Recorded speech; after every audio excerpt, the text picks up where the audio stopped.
Welcome to the Age is Irrelevant podcast with your host, Helen Fritsch.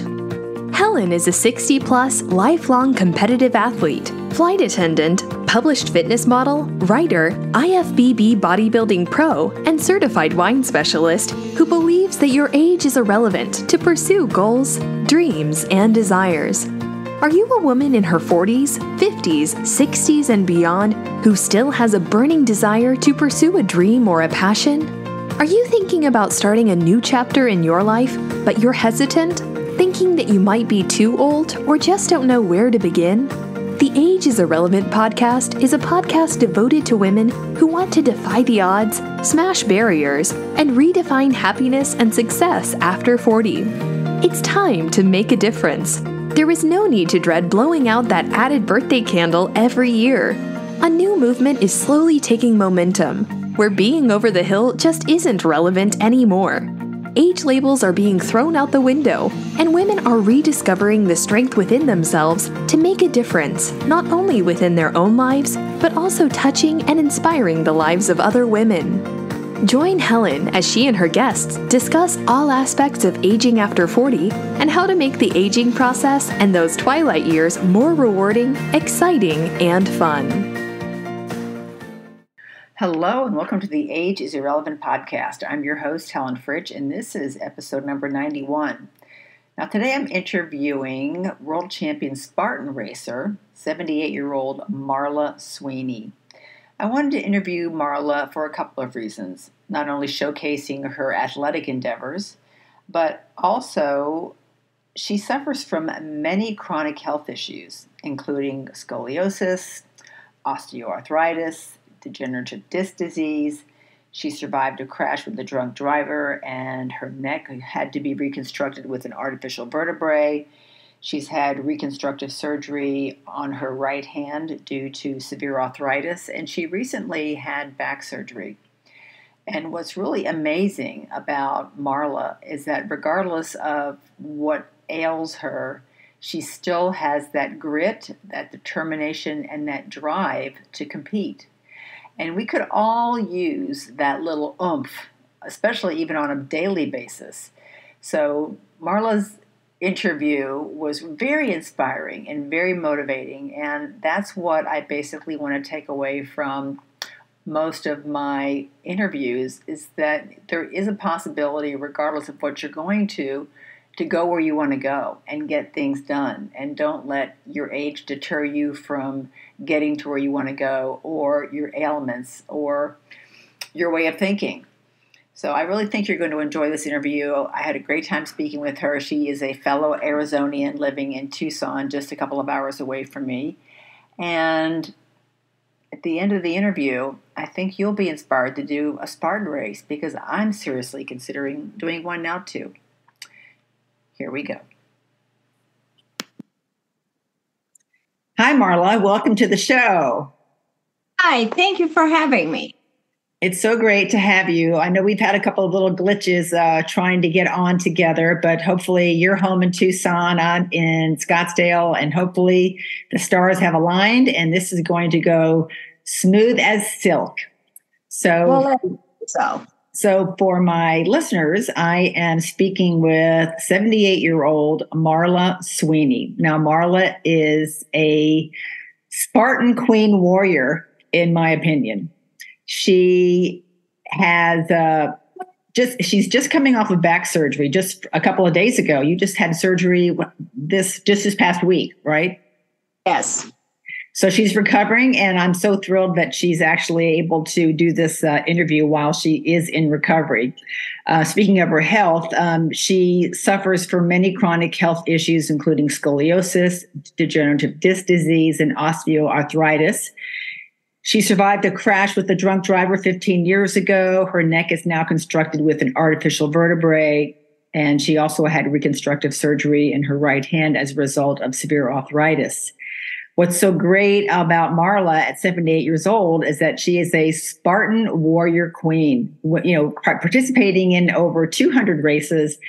And she showed me pictures of a slew of medals that she has placed, that she has won, that she has participated in.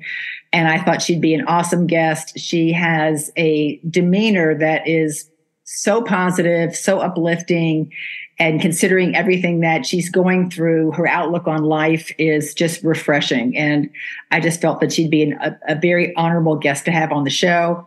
So I always like to start from the beginning, Marla. So let's just take it from your childhood and tell us about, your life growing up. Well, my childhood was pretty simple. I grew up on a working ranch in Nebraska. So at age 3, I was probably on a horse or riding on a combine. And probably by 10, I was operating every piece of equipment you could imagine. My passion was horses. In fact, I still have one today. And so my dad and I would participate in rodeos. He built an arena on the ranch so people could come and practice. So that was my life. It was always outdoors. I was never one to go in and cook and clean, although my mother insisted that I do that. But my life was outdoors, enjoying it. And even sometimes riding a horse after dark in the moonlight, there's something so relaxing about that. So I did that, and I had a scholarship to the University of Nebraska. And I decided at some point, why I don't know, that I wanted to go out of state and find some new horizons to college. And my parents finally agreed, so I went to Indiana and finished almost a double major in sociology and psychology. Wow. And what happened after college? I moved to Illinois, and I had a job as a social worker. At one point, I was elected the State Outstanding Woman of the Year. And so that was an honor. And I let all of that go when I started having a family. And so I have 3 grown children, 2 boys and a girl. And I was, of course, married. And so I stayed home, helped my husband or ex-husband run an electrical business. And eventually, there was a lot of unfaithfulness and some verbal and physical abuse. And I said, okay, that's enough. It's hard for anyone. And I miscarried 2 boys. So that was in itself kind of, weighs on you. But I knew I needed a fresh start. And so 2 weeks before we left, I had everything in motion. I had sold the house, and my divorce had been finalized for a couple of years. So I moved to Arizona. No job, never been here. Well, other than to drive by the Grand Canyon. But I told the kids we're starting over, so got the biggest U-Haul I could find, put everything in it, the kids in the front seat, and off we went. Wow. That's pretty major, especially way back then. Yes. I never doubted it. I never had a fear. What if I can't do this? And in fact, I think most of my life, if my dad said, okay, we have that new little foal out there, I want you to get a gunny sack. And I can remember taking that gunny sack and rubbing it across the neck and the back and the tummy. And I'm thinking, I could barely reach the back. So I don't remember how old I was, but he told me to do it, so I did it. So I've always been something that goes, oh, I don't think I can.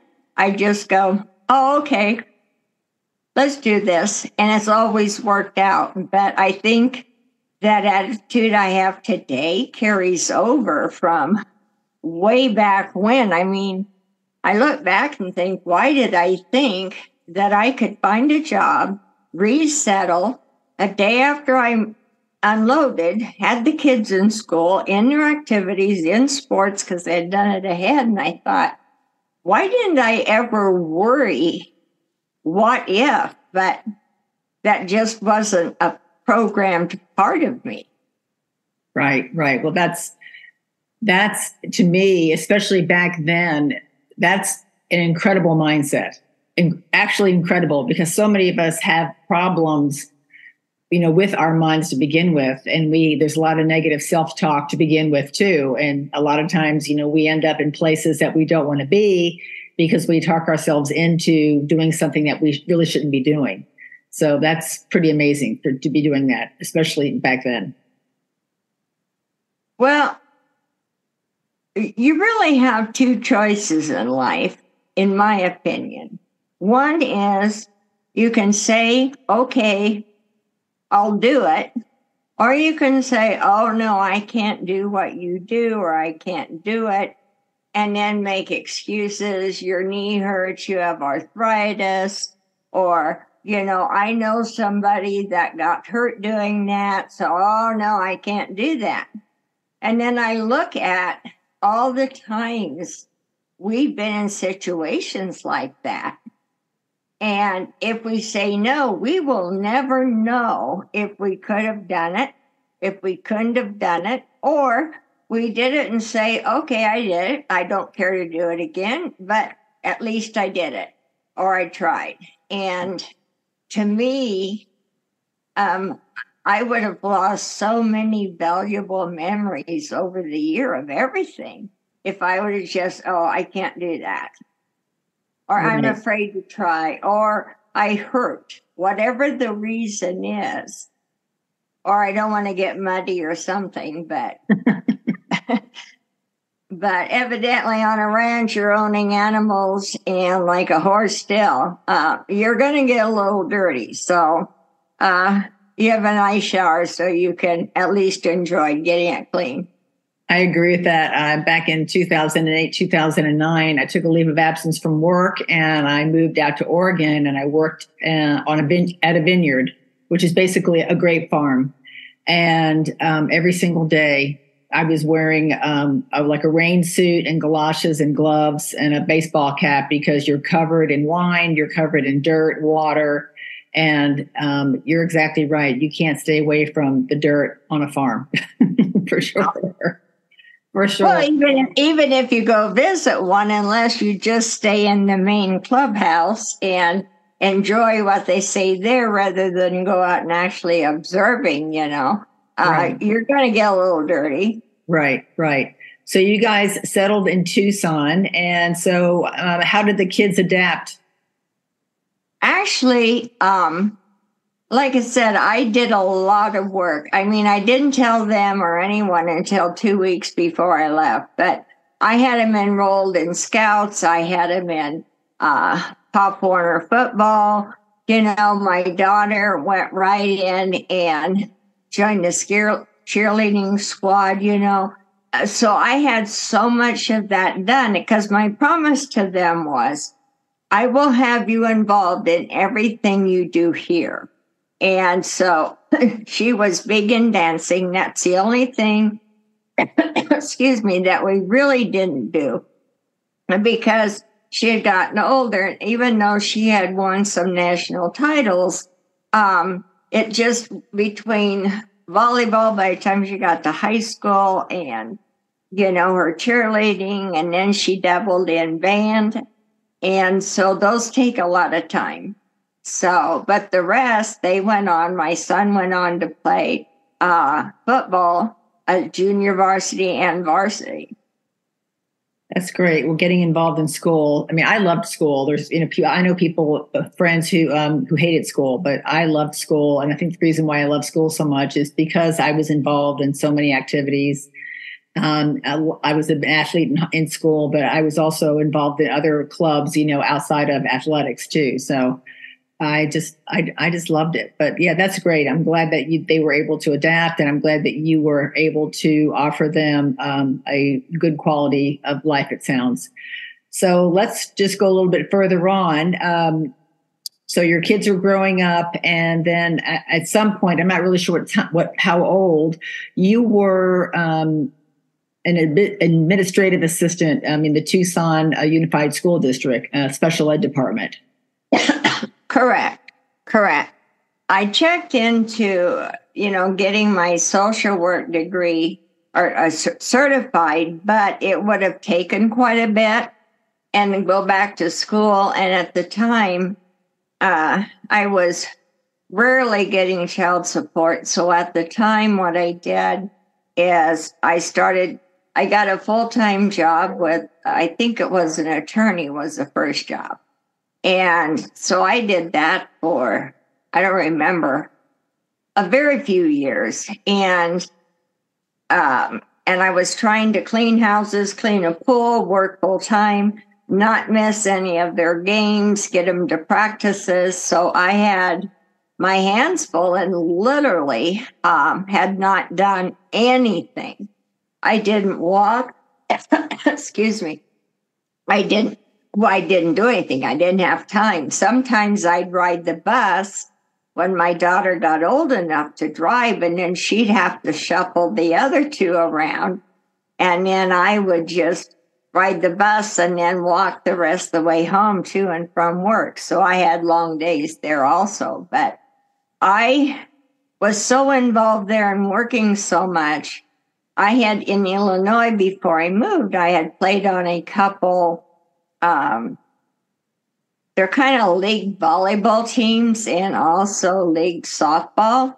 And I really enjoyed that, but I didn't have time. That was it. So all of a sudden my kids are gone and I'm like sitting there twiddling my fingers like I'm not doing anything. My oldest son got involved in BMX racing, if you want to call that a social outing. But we went to Vegas for national championships, and he like my daughter, placed, I think, third. Anyway, I eventually was looking at my health insurance for the kids. I was looking at, I've got braces coming up. I was looking at later on, what was I going to be living on? And so I knew I needed to get a job that entailed, benefits like a retirement account, like insurance, dental, vision, right, and those types of things. So I literally took several $1,000 cut in pay to go to work for the school district. Was it tough? Yes, because I was only working 10.5 months, so was off like 6 weeks in the summer. And financially, boy, we were on the verge of electricity getting cut off and things like that. But we made it. I never said I can't do this. So we made it, and it paid off even today now that I'm retired. And I thought, I thought at the time everybody thought I was stupid. But today now with that retirement in addition to Social Security, you almost have it. I don't know how people live. And particularly if the wife was always a housewife, it'd be very difficult to live on Social Security. Right. I agree. So you got into Spartan races because you were inspired by your son who started competing. Well, I'm not going to tell you what inspired that. I don't want to go to his ego, but I'm teasing.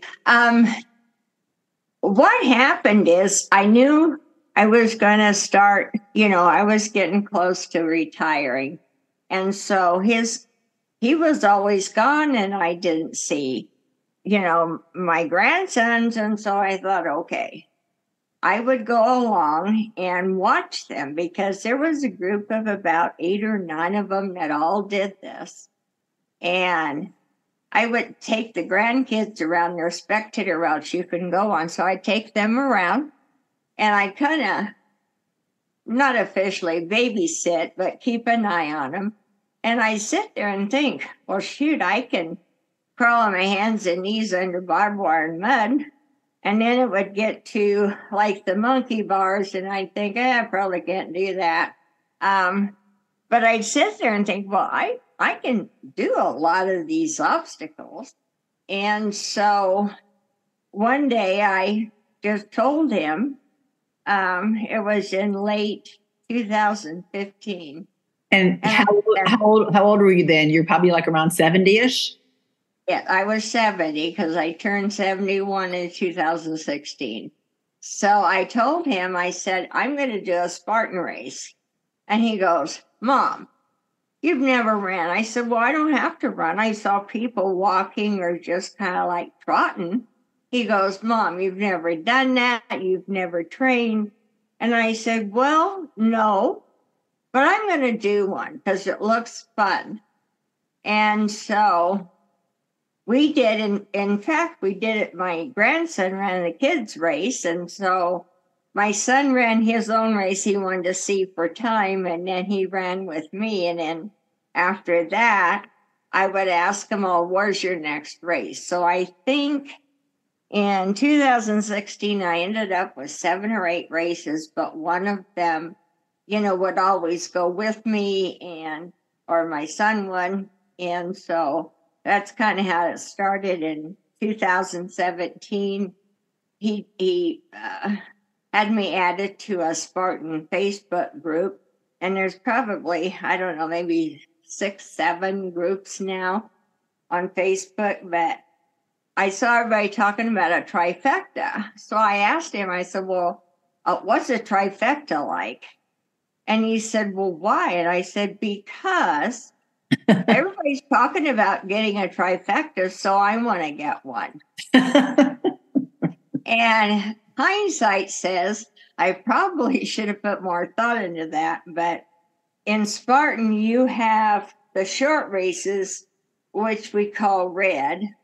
They have red trim on the medals, and those are sprints. They're like 3.5 miles to 4. The supers have the blue trim, and they are 6.5, 7 miles. And then you have the beast, and they are 13.5. I've done one, trying to think where. I think it was up at Lake Placid in Tahoe, and everybody was saying it was 17 miles, and so that was brutal. The one thing about the beast is, excuse me, they have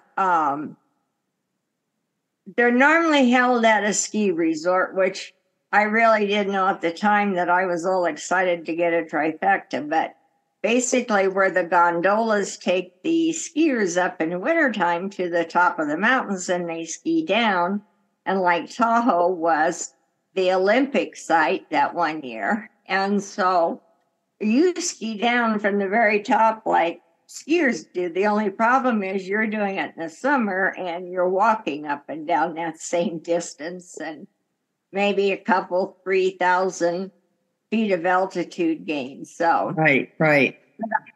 But I got, instead of one, Spartan invited me. They heard I was doing a ton of different races, and so they invited me up to be on a women's panel. And that about 2 weeks before, I thought, well, if they're going to do that, maybe I ought to do the beast.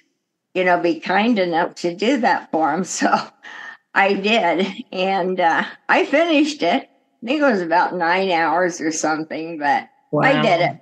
Wow! So now I know I knew then what a beast race was. Wow! So let's talk about your training when you first started, and so your son was all concerned, and so exactly what did you start doing to get in shape? Where I live, I'm very fortunate. Quite a few years ago to find this property. It's some acreage, and I'm right next to federal and state land and the Tucson Mountains. And so it's very lush here, even in the summer. with vegetation, but there's game trails, there's some hiking trails, there's ATV trails. But anyway, I would go out, and still to this day, I don't own a watch or know anything about, how to track your distance. I finally got a Nike app, but I'd go out and go half a mile and come back home. And I thought I was really something else. I certainly wasn't doing 3 miles, but, and then I decided, well, I can't run and I can't jog. So what I'll do is I'll walk and then I'll granny trot. And granny trot. Oh, I love it. I'm not sure. You're doing a slow trot, if I can describe it like that, but I wouldn't call it jogging by a long shot. So I went out, and I think I got up to maybe 1.5 miles before that first Spartan. And I was actually fine. My son told me that I should have probably run more, which I don't run. I could have granny trotted more. And I said, well, I was having fun. And he said, I know, but we got to get going. And I said, okay. So after that, then I think it was July of 2017, I went, it's a funny story in itself. I realized after I retired that some of your health insurance will pay for a gym membership if I don't like to use senior, so don't use me as a senior citizen. I like the word seasoned citizen. Oh, I love that. And so I would go to the gym, and I had no clue. I mean, if you wanted to put me in a corn maze, that's about as much as I knew about what these gym pieces of gym equipment were. So I went to the stair climber. I think I saw something or read something on them. I thought, okay, I'll do that. So I'd watch the people next to me, how they would set them. And so that's all I did for maybe a half an hour or so. And then I would stand there while I was on it and watch how people used other equipment. And in doing that, I would go try it the next time. And then I'd get home and call my son. Well, I tried this piece of equipment, and this is what it looks like. And you pull down on these handles. I mean, talk about elementary description. But right, he would tell me what they do, what to use it for if you want to, strengthen your legs, your arms, whatever it is. So it was kind of funny. So I kind of eased into that. I think it was the end of 2017 until I finally could actually go in there and work out on 6 or 7 pieces of equipment. That's awesome. Because, in these Spartan races, I haven't been to one personally. I've seen lots of videos and seen people on, TV and documentaries and stuff. And it's a lot of unconventional. It's not really, you're going into the gym just to gain strength, but you're probably doing like some other functional training. Maybe I think I saw you flip tires. All this crawling, you're crawling over 4 feet walls, 8 feet walls, 10 feet walls, so you're doing a lot of unconventional stuff, a lot of obstacles out on that trail, out on that race. And I think also too, probably these trails, I hike here in Phoenix, and, there's easy, moderate, and then difficult. And the moderate, kicks my butt. It's just, if you're doing that, a couple times a week, you're going to really get some great strength, great leg strength, and cardio strength too. Yeah, physically, because of my bones, I can't do walk on or running trot on concrete or asphalt. So the trails are perfect. And the other thing is, a lot of your races, and you have Tough Mudders, their trails are the same way in between obstacles. You have some offshoot people that copied Spartan to do an obstacle course race, but the obstacles are a lot easier and things, but none of them are on flat surfaces. So doing it on a trail and not just a gravel one where there's not tree roots, there's no rocks or sand. You need to go out there and find those rocky trails because eventually it'll be like just doing it on asphalt. You're not going to be looking out for every rock. Oh, I could stumble. Oh, I could trip. Oh, I could fall. I don't want to get hurt. Well, then just go out and walk a whole lot of trails because you want some inclines in there because even on flat races, there's going to be some inclines.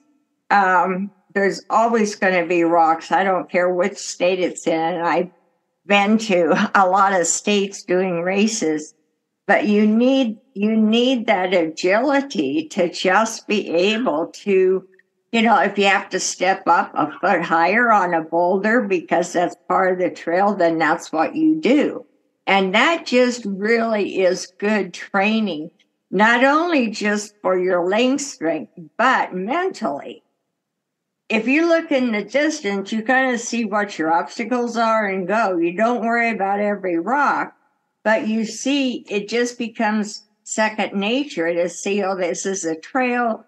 I'm going to have to jump over that log or what. Now I crawl over them, but there'll be trees that have fallen down that you'll go over. So that pretty much describes the trail. And even at the ski resorts, for the long races, I mean, you're going over every kind of surface imaginable.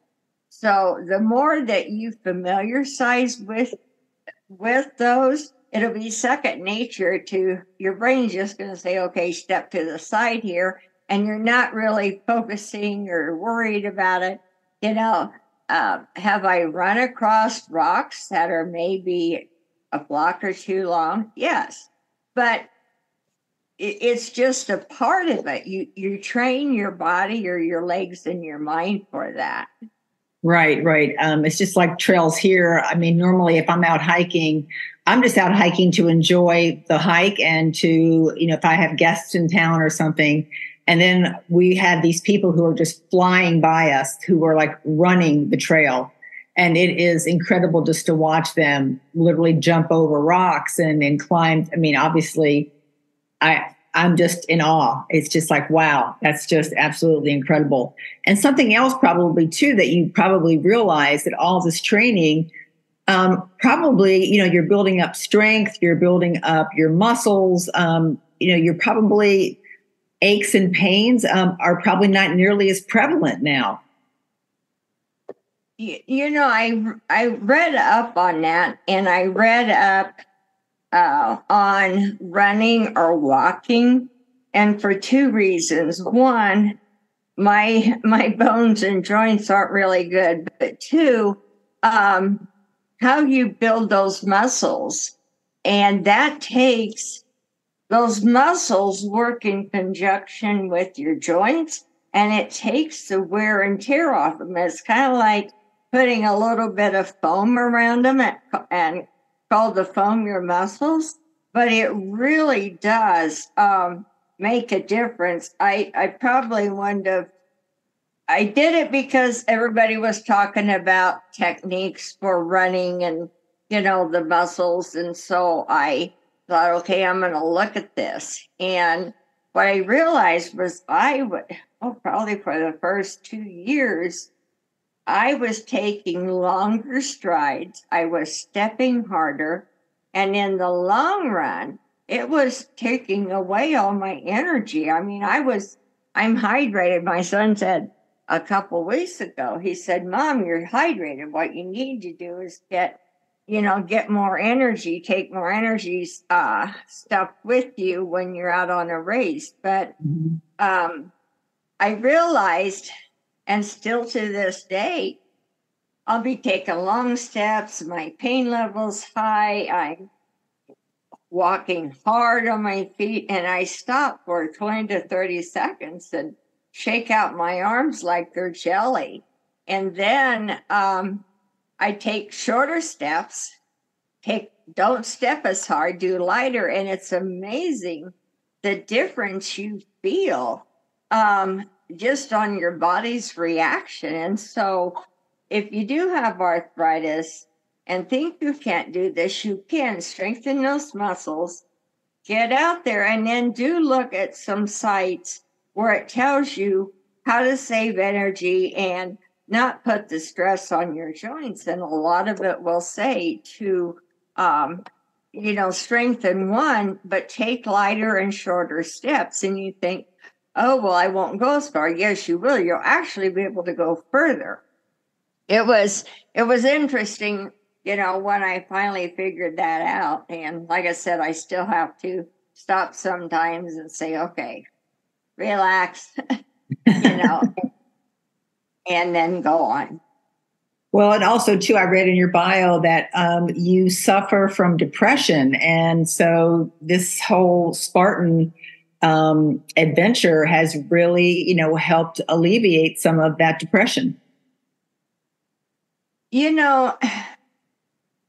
I don't consider myself a health guru or where I could train somebody. I'm just an everyday person. But I had terrible while I worked. Sometimes I'd come home and hope my house would be okay, and nothing happened, and the anxiety attacks I would have.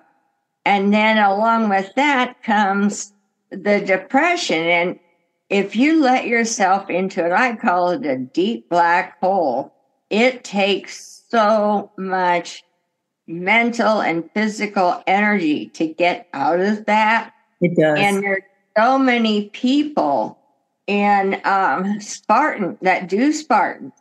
And as a group, I think we'd all say it helps you because, one, you belong to a group of people, even though you don't know most of them and some you've never met, but you have a support group there, just like if you have PTSD or, you're going into depression and you reach out for help. So our Spartan Facebook groups, we welcome anything and we talk about these things. And, I had the surgery in December for knee, and I had a back surgery then. And I realized that I was sitting around on my duff and my mind wasn't thinking, okay, I'm going to comment on this person's Facebook post. I isolated myself because I knew I had to take a couple months off from doing Spartan races. And it got to me. I knew where I was going. And so I just, I think I posted, just a post about, it was challenging. I've not gone down the black hole. I'm okay. And, but it's something you have to work with. And anxiety attacks will send you into that because you're trying to, you don't want anything to disrupt you. So if you close in within yourself, then nothing can hurt you, and then, of course, that's the worst thing you can do. So, yeah, it really, having a goal belonging to this worldwide family that you probably don't know is one of the most unique things I think about Spartan that there is. No, I agree with you. And I'm the same way. I compete in bodybuilding shows. I'm a master's track and field athlete. I've met a lot of just phenomenal women that I compete with. And it's the same thing. I think, I always am telling women to try to find a community of like-minded people who share your same interests because, you're there for the long haul. I mean, we're all there for each other. And regardless if you're, going through something tough or you're celebrating something, we're there, for you in good times and in bad. And I just think that a lot of people do suffer from depression, especially women, because all of a sudden now we've hit that midlife age. We've become empty nesters. We might be going through some type of relationship change or divorce. We're going through menopause. So many things are going on with us right now. And sometimes you can't help but feel sorry for yourself, be depressed, feel lonely. And I just think belonging to a group of like-minded people definitely will help, shake that or help prevent it for sure. Well, you have to think ahead and say, okay, my oldest grandson said, Grandma, why don't you just book a flight in this airline, 2 bags by free? And I said, well, one, I only take 1 bag and a small backpack, I don't want to check anything. And he goes, oh, and I'm thinking, well, it doesn't take a lot of room. Your biggest room is your stupid shoes, and particularly if it's been muddy. Those things can weigh a lot, and make sure you have plastic bags for them. But I told him, I said, well, here's the deal. If I do a beast race on Saturday, I know I'm going to be gone from the hotel room for, let's say, 8 hours by the time I drive there, register, etc. And I said, then Sunday, so I want to fly in and arrive at a certain time and pick a car up at a certain time. But that all depends on if I do a race Sunday morning for 6.5 miles, and then I start at noon and do another 3.5, how long is my ride going to take to get to the airport? And so I don't want to fly in, pick up a car at 1 o'clock on Friday, and then I have to return at 1 o'clock Sunday, and I don't want to pay an extra day. Then I have to see what other return flights are. I've been known to sit in an airport for a couple hours just waiting to pick up a car so that I can, get it returned, and it gives me a chance to go ahead and do my races. So right. It takes you a little bit of time to find that, how far away is the hotel, what right. time is something going to happen. So that kind of keeps your mind occupied. Right. So that's true too. Let's talk about your diet, because that's extremely important to stay strong, and especially, during racing.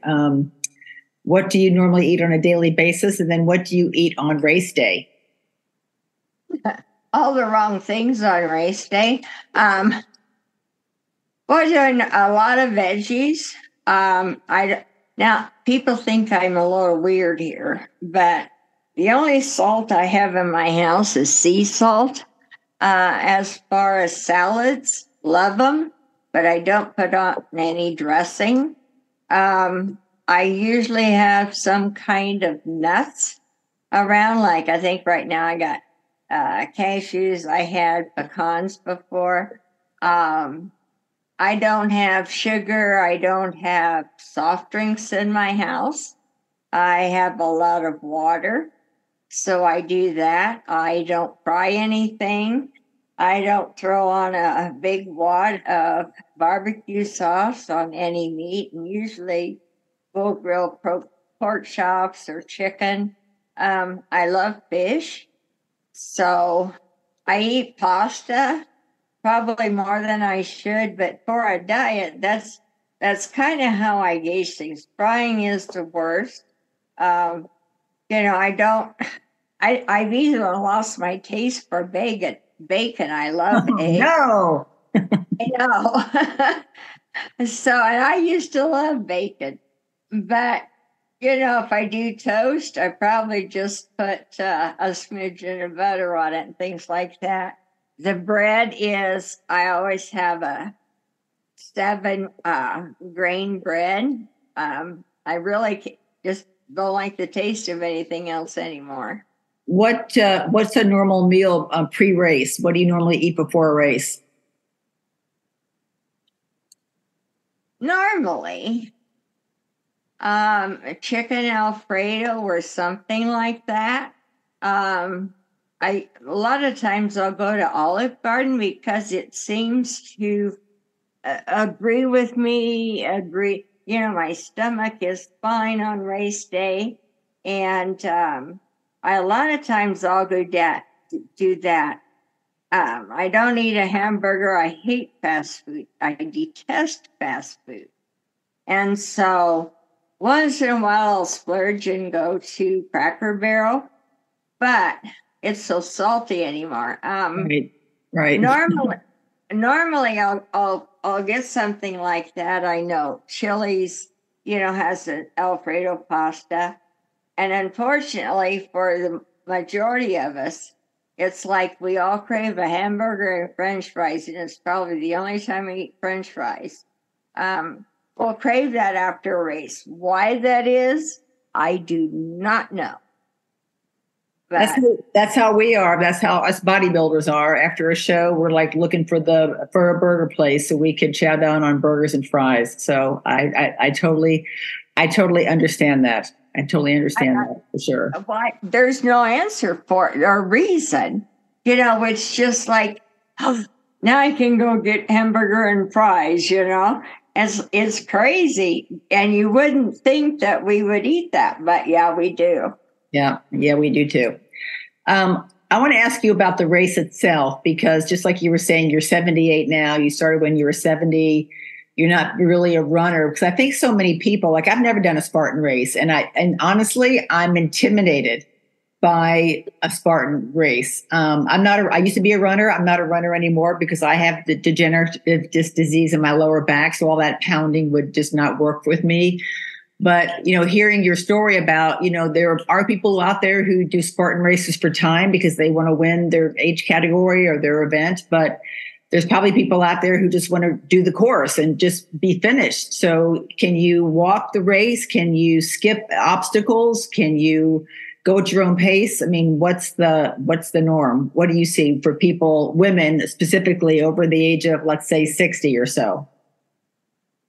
Well, I'm going to start with, and if anybody that are elite or pro hear this, promise not to beat me up. But normally what advertisers or what you see, there's been different times that they've had a shortened Spartan race, on TV.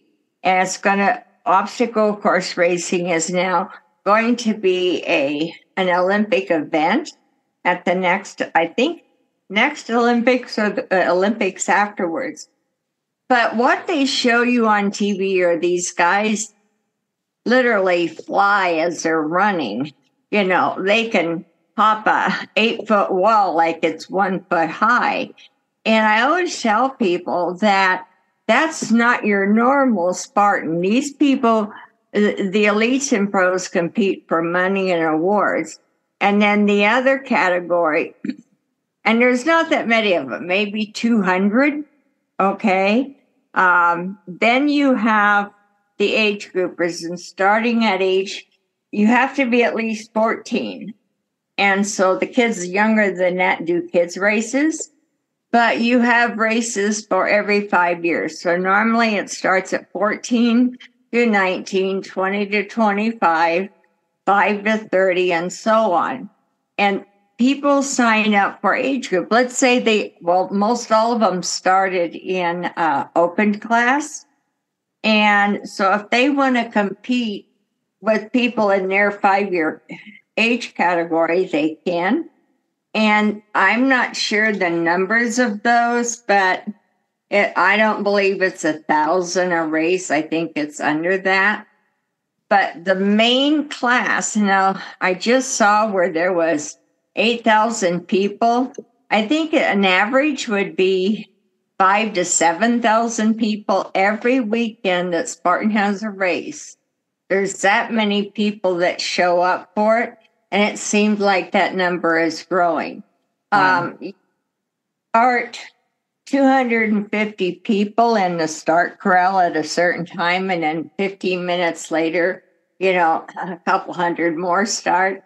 And that goes on from like 8:30 in the morning till 2 o'clock in the afternoon.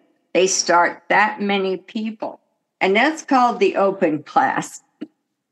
The only time that I did anything age group, Spartan has a trail race where instead of any obstacles, you just go out there and do that trail race. So actually, I I finished, and I think I got third place, I think. So I did podium on one race, the trail race. But I tell people, for everyone else, they raise their hands a lot of times, and half of them will be first timers. It'll be like my son. Well, my mom's a first timer, and I'd raise my hand. And this is how this starts. So they encourage somebody from work or maybe from gym. There's a lot of medical field people, and there'll be nurses that maybe 6 or 8 will sign up together. It's an open class. Is you do the race. You're supposed to do the penalties. Now, penalties are burpees. I can't do burpees. But the open class allows you to do modified, so I'll do jumping jacks. Now what they've done is they've taken away some of those burpees, and you do an extra penalty loop. If there's an obstacle you can't do, then just walk that penalty loop. Do they want you to skip every obstacle? Of course they don't. And most people don't. They try the ones that they know they can, or you can help push somebody over a wall, hold up a barbed wire, which you're not supposed to do, but to crawl under the barbed wire crawl. Those times you can have somebody help you on those obstacles. And that's what makes the open class, probably on a weekend of 7,000, 6,000 or more are all open. And that's what makes it fun, because you may not know someone, but they will, if they see you're struggling, they'll come over and help you. And we kind of joke because, you can tell first timers, because sometimes the only possible way to get you over through that obstacle is pushing you on your buttocks. And our theory is this: it's fine on a Spartan course because you're helping this person get over or a wall, or like if you're going through thigh-deep water and mud and all of a sudden you see somebody go down 2 feet, there's a hole. I've been grabbed around the chest by, a guy, he's just trying to keep me from going underwater. On a Spartan course, even though we try not, those things happen, but there's always somebody there. And our comment is, if we were in a store on the street, I'd probably kick you or punch you. But the intention is we're helping another family member, because we consider ourselves a huge family. And so if you're first time or never did it, go in there with a laugh. You will never see so many people in one place where everyone's laughing and hugging, and we may be soaking wet from sweat if it's hot. I know I've given Joe DeCina, the CEO and creator of Spartan, he was doing an interview one day, or a video, and I had him to just get through and I had mud from following my neck down, and I saw him, and so when I see him, I always go over and hug him. And I said, I can't hug you today, I'm too many. He said, it doesn't care.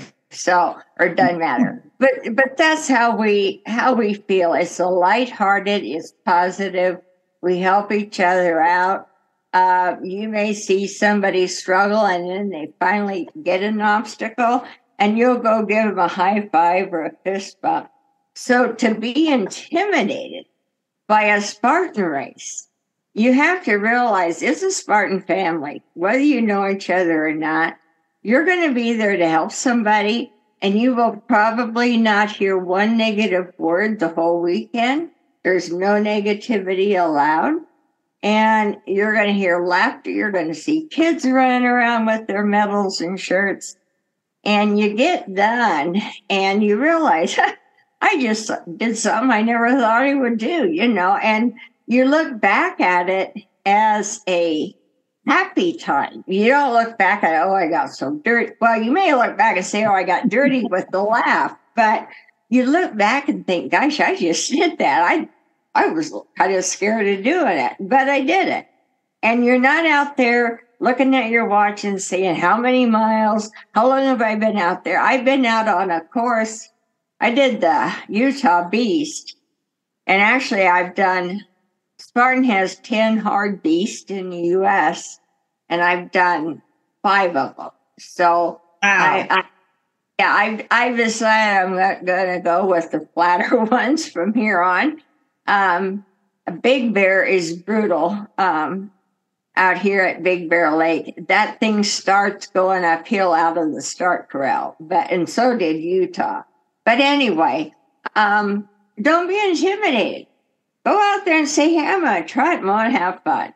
And go from there. So try obstacles. If you can't, then that's okay. If you're afraid of going underwater, then don't do that obstacle. But do the penalty loop, do whatever, or support who you're running with. That's what the open class is. And then people develop their techniques and skills, and then they go and run age group. But I'm not going to run age group. I like it because people will yell my name coming up behind me, so I'm either going to have to change my hair color or something. But and then we hug, and it doesn't matter, like I said, if we're muddy or whatever. And you won't feel intimidated out there. The atmosphere isn't like that.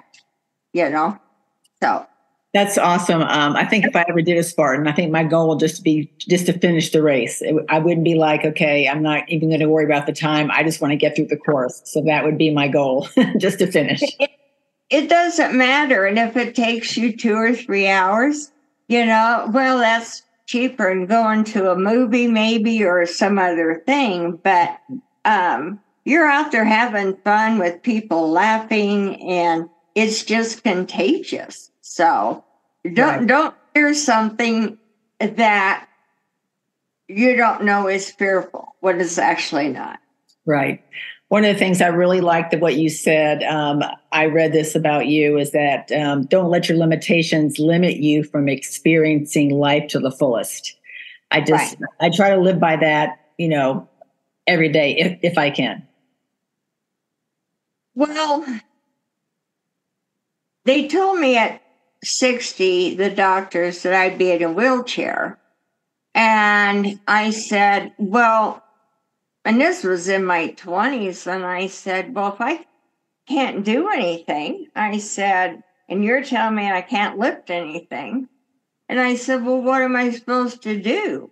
Well, just be very careful, and that'll keep you out of a wheelchair. And my response, of course, was that I'm going to live my life to the fullest. When 60 comes and I'm in a wheelchair, then you know what? I can look back at the memories, look at all the things I did, how much I enjoyed them.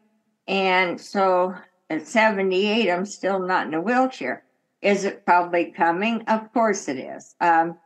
Realistically, I don't want to think about that. But yes, but still, if I give in to, and right now, my pain level was always 5 or 6, and I could deal with that on a scale of 1 to 10. But now it's like 10. By the time I'm done with the Spartan race, it's 14. I could sit at home, lay in bed, lay on the couch, and say, okay, I'm not going to do another one. Well, what's going to happen? My muscles are going to decrease. My joints are going to rub more on each other. I'm going to have some pain regardless. It doesn't matter. There's too much wrong with me. And so, or I can push myself further than I think possible sometimes and go ahead and live my life. I mean, I don't want to end up depressed, immobile in a wheelchair. Do I think it's coming? Of course, but I enjoy my life as long as I can, live it to the fullest. And now I go out in the porch every day with my 2 cups of coffee. First thing in the morning, I let all the dogs out. And I have 7. One I own, one's my son's. Wow. Well, the rest are all fosters. In fact, I was thinking about going and picking one up tonight, but I'm not going to make it in time. But so I'm a foster mom. Why would I want to give that up? Why would I want to stop fostering? Why would I want to stop seeing people that I've gotten to know? Why would I want to just lay here in pain and be immobile?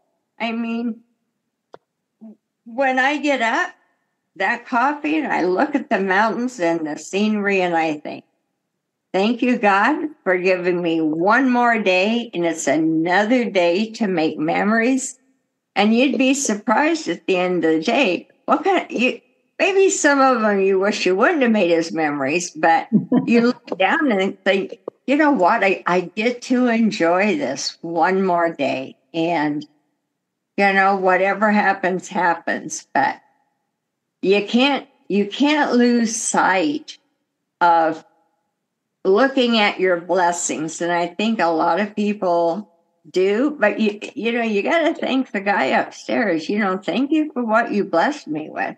There were times I questioned, why me? Why am I having to go through all of this? But in the long run, there was a reason, and I'm happy. I'm content. I could do with a little. I told him the other day, I said, I could do with a little less pain at some points. I won't ask it to go away, but, it is what she is. When you become seasoned, just the way it is. Right.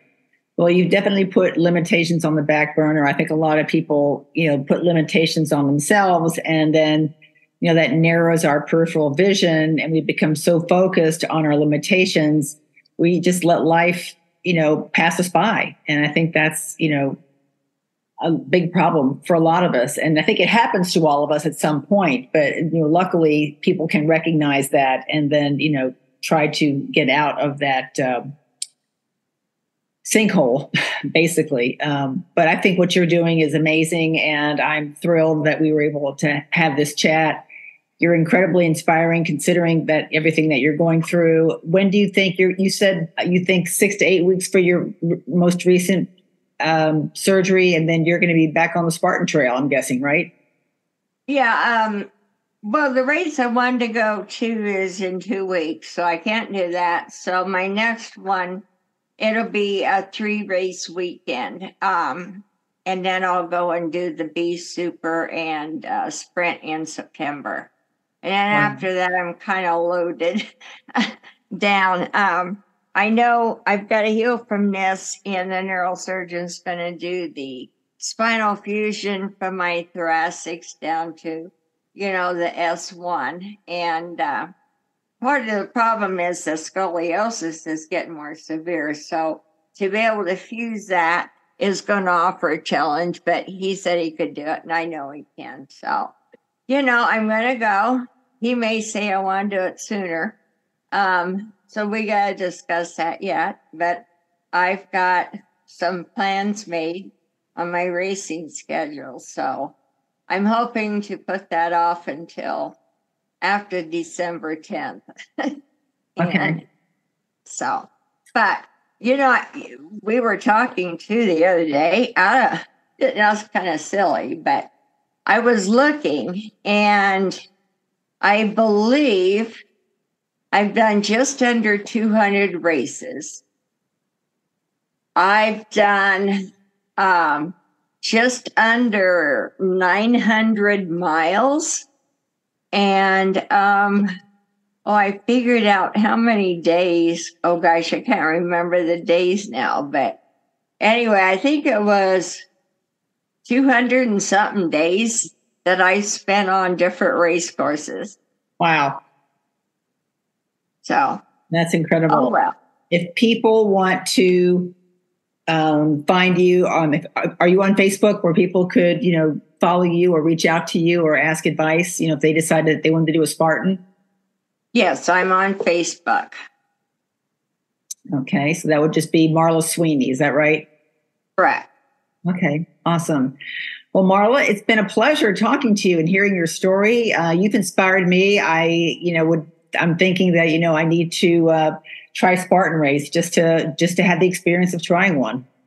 Well, I'm going to hold you to that in November in Avondale where NASCAR. They'll have a beast on a Saturday, a super on Sunday morning and Sunday afternoon. I think it's around, don't hold the date to me, around the 17th of November.